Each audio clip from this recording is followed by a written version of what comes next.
নমস্কার বন্ধুরা, কেমন আছেন সবাই? গল্প যেখানে সত্যি চ্যানেলের আরো একটি নতুন গল্পে আবারও আপনাদের সকলকে স্বাগত জানাই। ইতিমধ্যেই বহু মানুষ আমাদের সাথে যুক্ত হয়েছেন, এখনো বহু মানুষ প্রতিদিন আমাদের সাথে যুক্ত হয়ে চলেছেন। তাদেরকে আমাদের চ্যানেলের তরফ থেকে জানাই ধন্যবাদ এবং কৃতজ্ঞতা।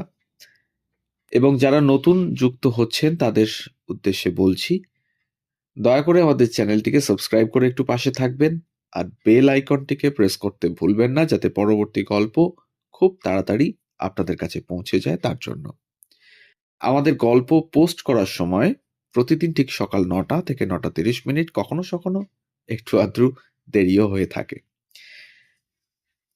তবে আমরা প্রতিদিনই চেষ্টা করি নিত্য নতুন স্বাদ পাল্টে পাল্টে কিছু না কিছু নতুন তথ্য আপনাদের সামনে তুলে ধরার। যেমন আজকের গল্প একদমই আলাদা। আজকে বলবো একজন সংগ্রহক, বলাটা ভুল হবে, একজন ইতিহাসবিদ, যিনি ইতিহাস কোনোদিন হয়তো পড়েননি। যেভাবে তথাকথিত যাদেরকে আমরা ইতিহাসবিদ বলে থাকি, হয়তো সেরকম কোনো ইতিহাসবিদ তিনি নন, কিন্তু তিনি সেই সময়কার মানুষ, যে সময় ভারত যুদ্ধ করছিল স্বাধীনতার জন্য, এবং সেই সময় থেকে তিনি এমন কিছু দুষ্প্রাপ্য জিনিস তার সংগ্রহে রেখেছেন, যার ফলে তিনি কোনো অংশে কোনো ইতিহাসবিদের থেকে কম নয় আজকের দিনে দাঁড়িয়ে। তাই শুনতে থাকুন গল্প যেখানে সত্যি। উত্তর কলকাতার নলিন সরকার স্ট্রিট, সবাই নিশ্চয়ই চেনেন নলিন সরকার স্ট্রিটকে। এখানেই এক 3তলা বাড়িতে বাস ছিল সুশীল কুমার চট্টোপাধ্যায়ের। হ্যাঁ, ছিল বলছি। কেন বলছি? কারণ তিনি আর আমাদের মধ্যে নেই, যাকে পুরো পাড়ায় নকুবাবু বলেই চেনে। কারণ তার সংগ্রহ: দ্বিতীয় বিশ্বযুদ্ধে সেনা ব্যবহৃত টর্চ, প্রথম বিশ্বযুদ্ধের সময়কার বায়নাকুলার, ভাবতে পাচ্ছেন, 100 বছরের পুরনো পেন্সিল কাটার, পুরনো প্রজেক্টর, ঘোড়ার গাড়ির আলো, রোদ ঘড়ি, দম দেওয়া মুভি ক্যামেরা, 120 বছরের অ্যাকর্ডিয়ন পিয়ানো, এবং 1870 সালে রেলের হাতে দেখানো সিগন্যাল। তালিকাটা নিতান্তই খুব ছোট নয়, খুবই দীর্ঘ। তার সংগ্রহশালা কোনো অংশে ওয়ান্ডারল্যান্ডের থেকে কম কিছু নয়। জিনিসপত্রে ঠাসা সংগ্রহশালায় চেয়ারে বসে থাকা সেই ভদ্রলোক এক ব্যক্তির সাক্ষাৎকারে তার বক্তব্য শুরু করলেন। গানস অফ ন্যাভরান দেখছিলেন তখন। আমার সংগ্রহের শুরু ছোট থেকে।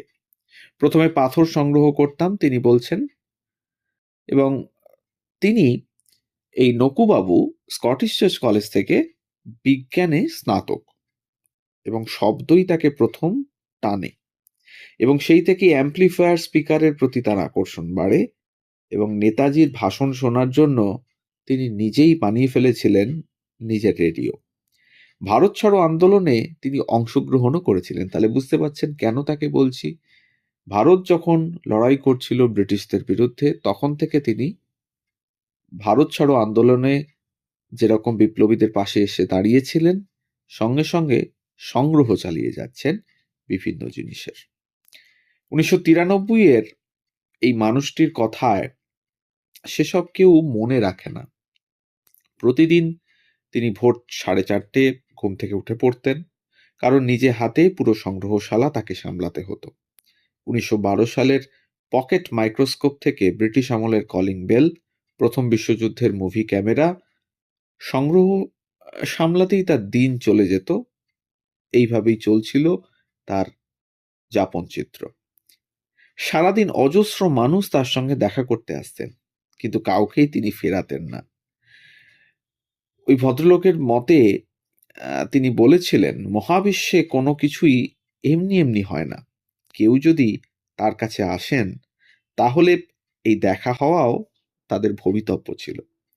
শুধু কলকাতা নয়, সারা বিশ্ব থেকে মানুষ আসতেন সুশীলবাবুর কাছে। ফাদার নক্কু তাদের কাছে রীতিমতো একজন জনপ্রিয় ব্যক্তি। এতটা বয়সেও মানে যখন তিনি বেঁচে ছিলেন, তখন তাকে যখন প্রশ্ন করা হয় যে ফিট থাকার রহস্যটা কোথায়, সুশীলবাবুর মতে তখন তিনি বলেছিলেন আহার আর বিহার। কি চমৎকার শব্দবন্ধ!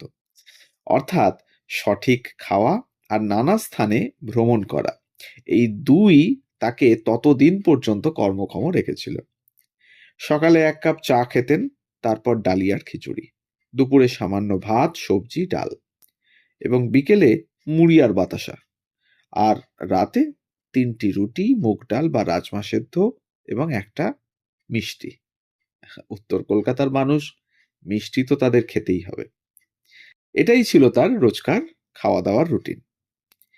এই আহার আর পরিশ্রমই তাকে ততদিন পর্যন্ত সুস্থ রেখেছিল বলে তিনি মনে করতেন। তবুও বয়স তো তাকে চিন্তিত করতই। তারপর কি হবে এই সংগ্রহশালার? নকুবাবু তখন সেই ভদ্রলোককে জানিয়েছিলেন এই একটা চিন্তাতেই তার খুব ভয়। স্ত্রী তার অনেকদিন আগেই শয্যাশায়ী, তার জন্য একটা মোটা অঙ্কের টাকাও খরচ করতে হতো তাকে। তাই জন্য তার পক্ষে আর নতুন করে কোনো সংগ্রহশালা তৈরি করা সম্ভব হয়নি। তাই বেশ কিছু জিনিস তিনি নানা সায়েন্স মিউজিয়ামকে দিয়ে দিয়েছেন। তবে সরকারের হাতে তিনি সংগ্রহ তুলে দেওয়ার কোনো মতেই পক্ষপাতী ছিলেন না, কিন্তু তিনি প্রশিক্ষণ দিতে আগ্রহী ছিলেন। সেই বয়সেও সেই সময়ে তিনি দিনে 3-4 ঘন্টা প্রশিক্ষণ দিতে চাইছিলেন নতুন প্রজন্মকে। জানি না কতজন নতুন প্রজন্মকে তারা শিক্ষিত করে তুলতে পেরেছেন এই বিষয়ে। তার একটাই উদ্দেশ্য ছিল, যদি তিনি কিছু নতুন তরুণ তুর্কিকে তুলে আনতে পারেন, তাহলে এই রক্ষণাবেক্ষণ করতে তার আরো সুবিধে হতো। এবং প্রথম বিশ্বযুদ্ধের বেশ কিছু দুষ্প্রাপ্য ছবিও ছিল তার কাছে, এবং কলকাতারও, মানে পুরনো দিনের কলকাতারও বেশ কিছু ছবি তার কাছে ছিল। তাকে যখন প্রশ্ন করা হলো যে এত অ্যান্টিক জিনিস তিনি পেলেন কোথা থেকে, তখন উত্তরে নকুবাবু বলেছিলেন তার আকুলতাই তাকে এই জিনিসগুলোর কাছে পৌঁছে দিয়েছে। কি অদ্ভুত উত্তর! ঘড়ির কাঁটা তখন প্রায় অনেকটা ছুঁই ছুঁই। হঠাৎ করে তার একটি অ্যান্টিক ঘড়ির কাঁটাও হয়তো বেজে উঠেছিল সেই সময়, এবং মনে করিয়ে দিয়েছিল এবার হয়তো সাক্ষাৎ শেষ করে উঠে যাওয়ার পালা। এবং তিনি একটি ডায়েরি মেনটেন করতেন। ডায়েরি বলাটা ভুল হবে, একটি খাতা মেনটেন করতেন।